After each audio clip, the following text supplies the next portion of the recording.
Welcome to the Tool Review channel. Today we're taking a look at the Mary 2060N-200 side cutting pliers.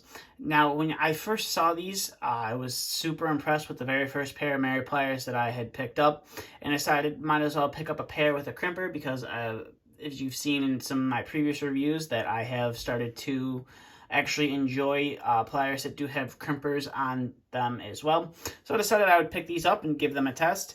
Now, when I first bought these pliers, I was under the impression that they were going to have a all yellow handle, but as you can see here, they have a yellow and black style handle right here, which is a pretty cool little design, but definitely wasn't expecting it to be yellow and black. I was expecting it to all be yellow, but as you can see, you have the Mary name, and obviously the Mary brand is made in Japan. So you have the Japan stamped right there, and then the other handle is pretty much the same as you can see right there. And then coming to the back of the plier, you can see you have two tether points. So if you were working at a height with this tool and you wanted to tether it off to make sure it didn't fall below and hit anyone on the ground, you can tether it off right there as well. And it also has this weird texture design on the comfort grip style handles right there, so it allows you to get a good grip on the handles of the pliers. And then coming up to here, you can see you have the crimper down here. Now, I was a little shocked at how small this crimper was. It looked a little bit bigger in the photos. This more looks like it could crimp, I would say, maybe some 18 to smaller gauge wire right there, and or this is mainly meant for crimping the ferrule terminals onto a wire. Definitely not spades or ring terminals that are anything larger, I would say, than maybe 16 to 18 gauge. You might be able to get away with doing a 14 gauge, but I don't think you're going to be doing any 12 or 10 gauge crimps in there. And then coming up to here, as you can see, you have the Mary name laser etched onto the surface, and then you have the model number right there, and then what I am assuming is their logo. And then coming up to here, you have a fairly large cutting edge right there. And then when you come to the nose of the plier, you can see all your teeth are going in one direction. And it's not a crosshatch design, but it does look like it will grip onto some material. And then at the very tip of the plier, you have a little bit of a flat spot. So maybe if you need to grip onto something and bend some wire, you can do that without having to nick up the conductor itself. And as you can see, the finish on them is fairly nice, with a nice polished finish right there. And then coming to the back side, you can see the back side of your crimper right there. You can see the large rivet that holds the plier together, and you got the nice little square cutout right there for cutting out all your material. So that is really about it for the detail on these pliers. Now I'll get to some of the cutting functionality of these pliers and see what they can and can't cut through. So we're going to first start off with some 18 gauge solid wire right here, and as you can see right there, you are able to cut through that wire no problem. So go ahead and set that guy off to the side, and we'll bring in some 18 gauge stranded wire, and hopefully we have the same results. And as you can see, you have the same results right there, and you get a little bit of a nice little snapping noise when you go ahead and cut through that wire. So now we will bring in some 14 gauge solid wire right here, and we'll go ahead and cut through this guy. And as you can see right there, you have a nice snapping sound when you cut through it, and you're able to cut through that 14 gauge solid wire no problem. Now we'll bring in some 14 gauge stranded wire right here. And as you can see, we were able to cut through that no problem as well.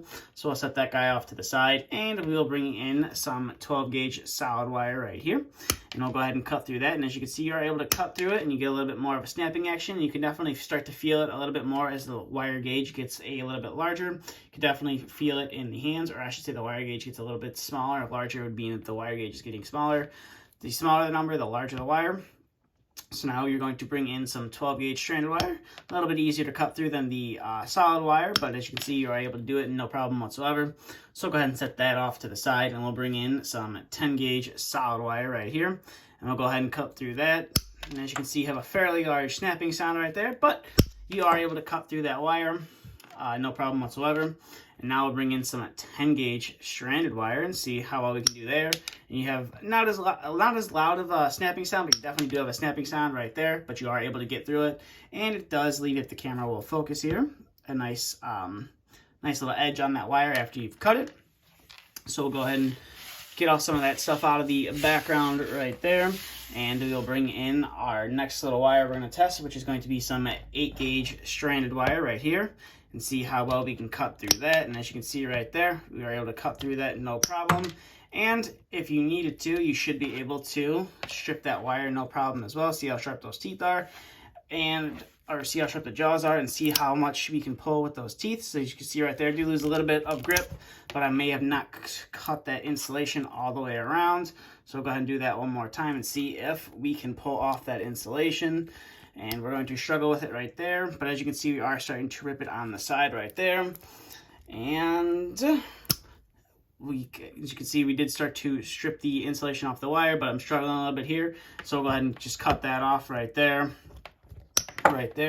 and we'll set that off to the side, and we'll bring in our next wire, which is some 6-gauge stranded wire. So we'll see how well we can cut through this, and you definitely have to use a little bit more force, and as you can see, it just shoots it off into the background, but you are able to cut through that as well. And now let's see if we can strip through that, no problem. And as you can see right there, we are able to do it and pull it off, no problem whatsoever. Not really sure what was going on with that 8-gauge wire, but the 6-gauge wire, a lot easier to strip it off using those teeth, cut it and pierce that insulation, no problem. So that is all of the normal wire we have. Now we're going to see how well we can cut through some Romex wires. So we're going to first bring in some 14-2 with ground Romex, and as you can see right there, it will cut through that, no problem whatsoever. So now I'll bring in our 12-2 Romex right here, the last wire we have to test, and as you can see, definitely have to use a little bit more force to do it, and it will do it, but you definitely can hear and feel that snapping action as well. So it will get through that 12-gauge 12-2 with ground Romex wire, no problem, but you're definitely gonna, if you're cutting a lot of it in one day, you're definitely going to feel it in your hands a little bit more than if you were using a different pair of pliers, and you can see I got some oil coming out of the joint right there as well. But overall, these are definitely a nice little pair of pliers from Mary. As you can see, they were able to cut through all the wire that I had to throw at them. Obviously, some of the wires are a lot easier to do than others, but they were able to get through all the wire we had to test. Now, the website you can get these from, other than, I believe you can find them on eBay, I'm not sure about Amazon, but the website in the USA that you can get these from is Nile Mary. Now, when you order from them, your order is going to take, I would say, at least 2 weeks for them to process and or ship it. That's about how long it took for them to process my order. Kind of forget where they ship out of, but they do tend to take a little bit of time to ship, and they actually do tell you that on the website. So if you're ordering these and you think you're going to get them super fast, you know, you're going to be waiting at least a couple weeks to receive them. But obviously, they're a nice quality little pair of pliers. And the Japanese do take pride in manufacturing their tools, and as you can see, this is a nice high quality tool from Japan as well. So with that being said, that's kind of about it for this review. So if you have any questions, comments, concerns, please feel free to leave them down in the comment section below. And if you are new to the channel and you would like to see more videos like this, please consider hitting that subscribe button. That's all I have. Thanks for watching. Stay tuned for the next video to be uploaded.